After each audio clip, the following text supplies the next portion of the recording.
you, everybody, for coming to the Aaron Torres Podcast YouTube page. If you could do me one quick favor, see that little black subscribe button on the bottom of your screen? Go ahead, hit that little black subscribe button. Really does help this channel grow, my audience grow, and I appreciate it more than you know. Also, quick thank you to our presenting sponsor, Betfred Sportsbook and the Betfred Sportsbook app. Bet $50 on any game. Get up to $1,111 in free bets courtesy of the Betfred Sportsbook. Thank you again. Now, here's the video that you came here for. It's what I just told you. It's Northwestern, okay? And what I would say is exactly what I just said to lead the show.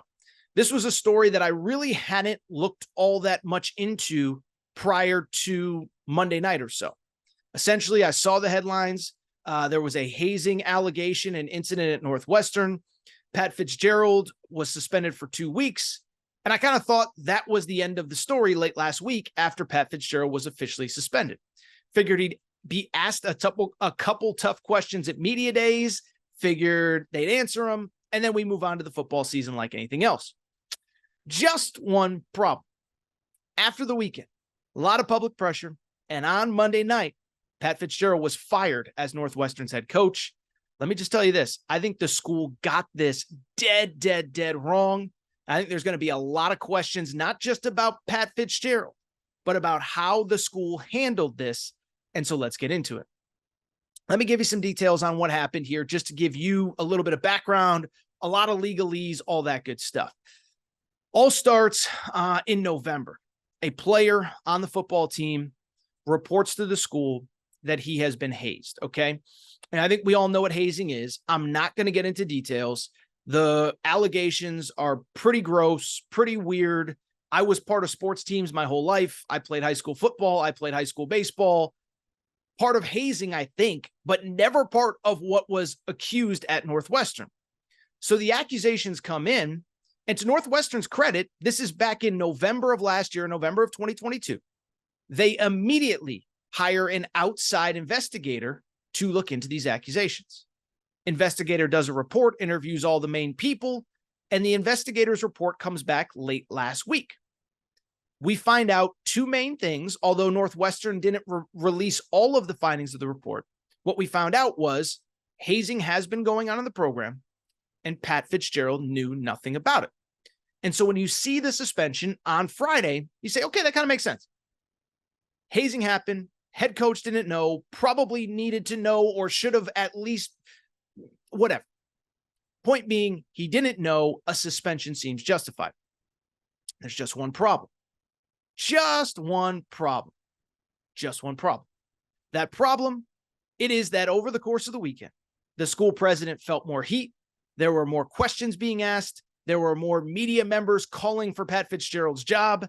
And on Monday afternoon, the school president, Michael Schill, buckled under the public pressure, fired Pat Fitzgerald. And again, I think he made a major mistake. Listen, let me start by saying this, okay? This is the perfect textbook definition of what I always say on this show. Two things in life can be true.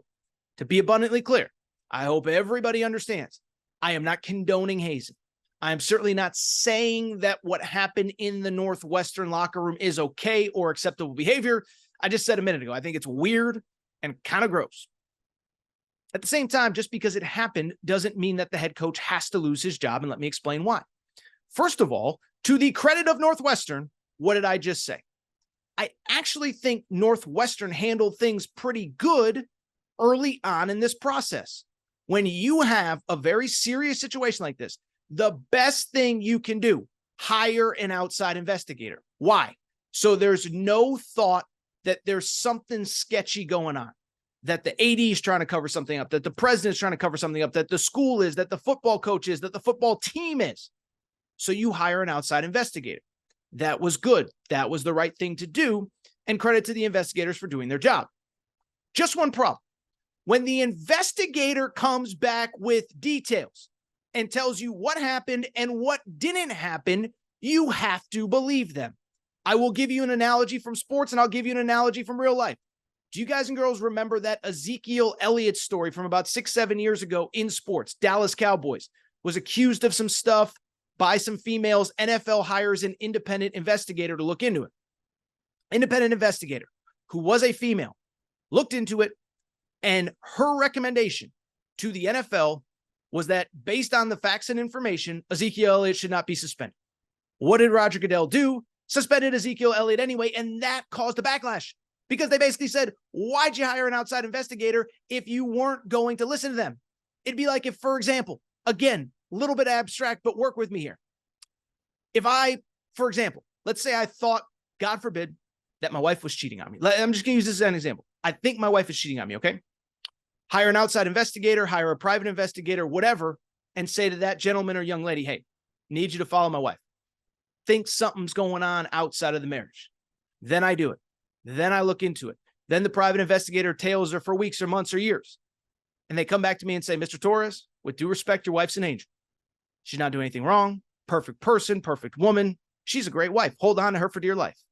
If the first thing I did after that was then go to a divorce lawyer, you'd be like, Torres, what are you doing? Why hire a private investigator if you're not going to listen to what he or she says? And that's exactly what Northwestern did. Beyond that, the thing that frustrates me about this particular situation, nothing changed from the time of the suspension to the time that he got fired. Go back and look. Again, report comes out last week. Northwestern has it in their hands. School president looks it over, says, you know what? This isn't the best thing. It's not good. Maybe my head football coach should have known. But is this really a fireable offense? Probably not. So what happens? Sits on it all weekend. No facts change, and then he makes the decision. What changed between Friday when you thought a suspension was fit and Monday when you fired him? Oh, I know you felt a lot of public pressure because you have people in the media calling you out, asking if you should be fired, questioning you. And to me, that's what this comes down to. It's not to say that Pat Fitzgerald shouldn't have known more. It's not to say that he's a perfect person. But you know why Pat Fitzgerald is unemployed today? It's because the school president has no backbone. It is because the school president, and I looked him up, I'm sure he's a great guy, not questioning his personal life, his family, his friends, his whatever. But he's an academic. Went to Princeton. I think it was Yale Law School he went to. President of the University of Oregon. Prior to Northwestern. Has probably never been in the spotlight and in the headlines like this, and probably just felt the heat and felt the pressure. And so that's why he let him go. Nothing has changed since Friday. So why was Pat Fitzgerald fired? Oh, because the school president felt a lot of heat. And oh, by the way, I saw a lot of people, oh, it's because he went 1-11 last year and the team stinks and they're trying to fire him for cause. Listen, I've been covering this stuff for a long time, okay?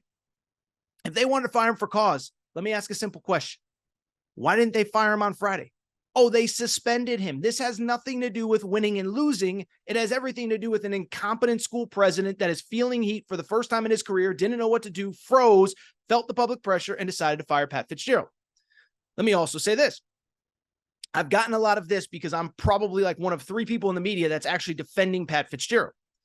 I've seen a lot of people ask the simple question of, well, Torres, of course he should be fired.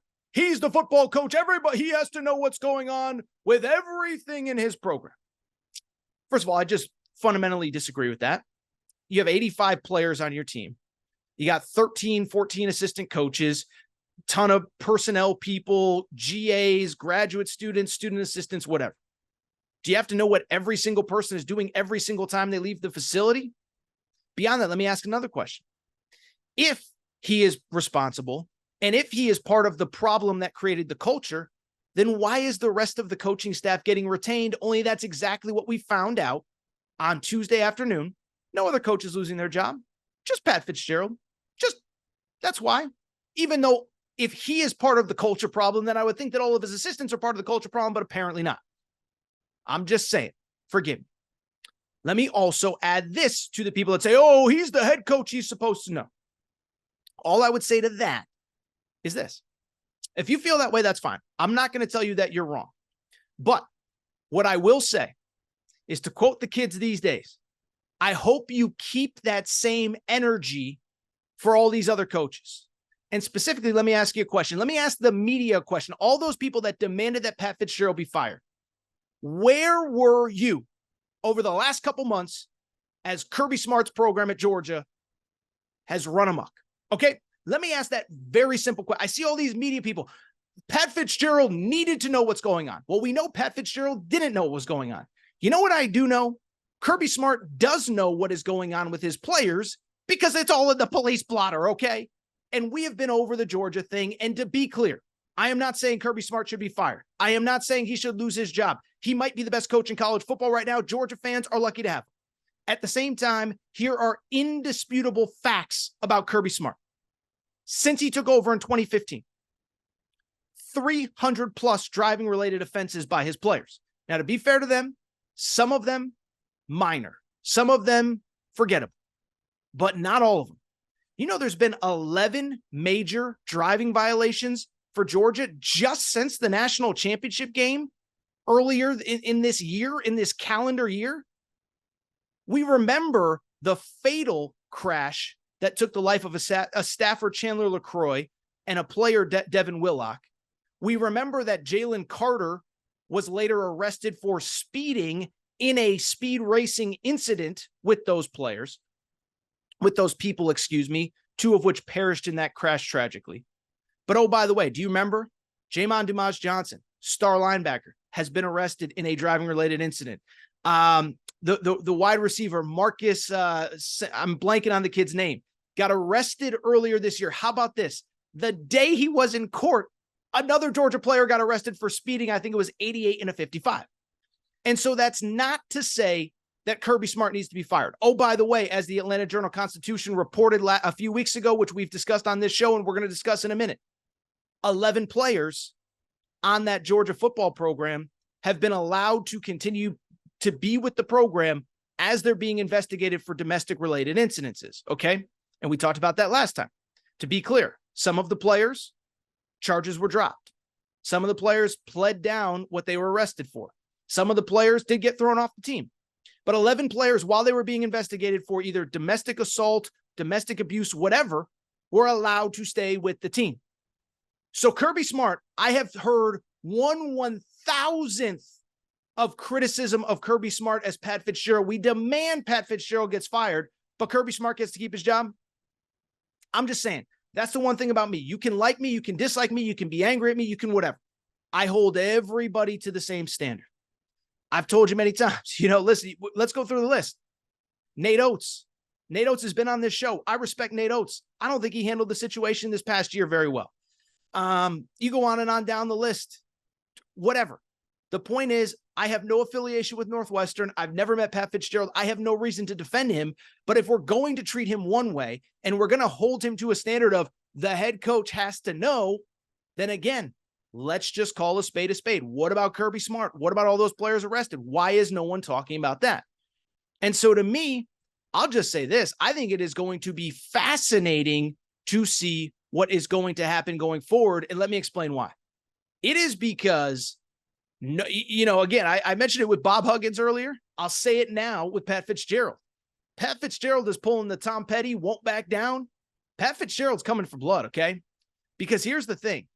On Monday night, he released a statement. And part of the statement, he said that he's going to leave it up to his legal representation, his agent and a trial attorney named Dan Webb to, quote, take the necessary steps to protect my rights in accordance with the law.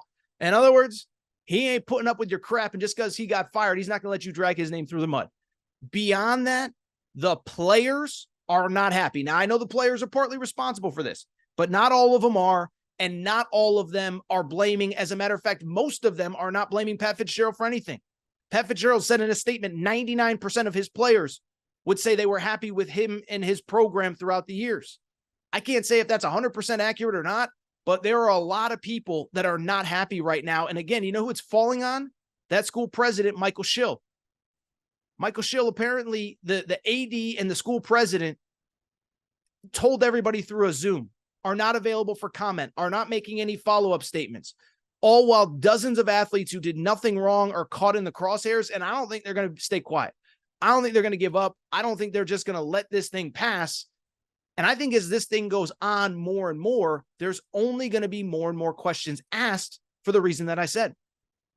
Every time something happens, I think this president thought, like, I'm just going to fire this guy. It's going to go away. No, more questions are being asked. I'll ask right now. If Pat Fitzgerald is responsible for the culture, aren't the assistants responsible for the culture? If so, why are all those assistants retained, but Pat Fitzgerald is fired? These are the kind of questions that are going to be asked.